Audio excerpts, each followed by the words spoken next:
যে যে বিপ্লবের মাধ্যমে বাংলাদেশ আজকে নতুন বিজয় দিবস সৃষ্টি করলো, সেটাকে সামনে রেখে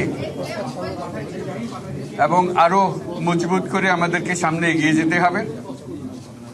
যারা এটা সম্ভব করেছে, যে তরুণ সমাজ,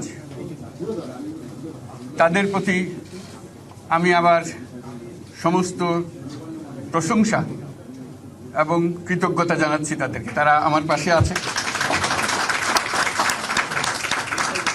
এরা এই দেশকে রক্ষা করেছে, এ দেশকে নতুনভাবে পুনর্জন্ম দিয়েছে এবং এই পুনর্জন্মে যে বাংলাদেশ পেলাম, সে বাংলাদেশ যেন অত্যন্ত দ্রুত গতিতে এগিয়ে চলতে পারে, সেটাই হলো আমাদের শপথ।